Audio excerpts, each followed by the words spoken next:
ఆంధ్రప్రదేశ్ ప్రభుత్వం new scheme auto డ్రైవర్ల సేవలో అప్లికేషన్ స్టేటస్ ఎలా తెలుసుకోవాలో ఈ వీడియోలో తెలుసుకుందాం. ఫస్ట్ గూగుల్లోకి వెళ్ళాలి. గూగుల్లోకి వెళ్ళి ఇక్కడ GSWS స్పేస్ NBM అని టైప్ చేయాలి.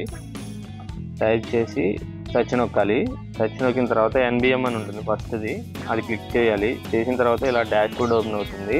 ఇక్కడ 3 డాట్స్ మీద క్లిక్ చేస్తే అప్లికేషన్ స్టేటస్ అని ఉంటుంది. కొంచెం జూమ్ చేయండి, చేస్తే అప్లికేషన్ స్టేటస్ ఉంటుంది, అది క్లిక్ చేయాలి. చేసిన తర్వాత మనం ఏ పథకం స్టేటస్ తెలుసుకోవాలో దాని ఫస్ట్ స్కీమ్ మీద ఉంటుంది. స్కీమ్ క్లిక్ చేసినట్లయితే మనకి అక్కడ ఆటో డ్రైవర్ సేవలో స్కీమ్ సెలెక్ట్ చేసుకోవాలి.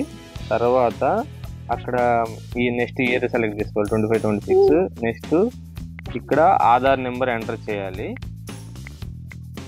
ఎంటర్ చేసిన తర్వాత కింద క్యాప్చా ఎంటర్ చేయాలి. ఎంటర్ చేసి తర్వాత సబ్మిట్ మీద క్లిక్ చేయాలి. సబ్మిట్ మీద క్లిక్ చేసినట్లయితే మనకి డీటెయిల్స్ అన్నీ కనబడతాయి. ఈ డీటెయిల్స్లో ఇక్కడ అప్లికేషన్ రిమార్క్స్ కాలంలో ఏం లేనట్టయితే మన అప్లికేషన్ ప్రాబ్లం లేదు, పేమెంట్ అవుతుంది. ఒకవేళ ఏమైనా ప్రాబ్లం ఉంటే మనం అక్కడ రిమార్క్స్ కాలంలో మెన్షన్ చేస్తారు. Thank you.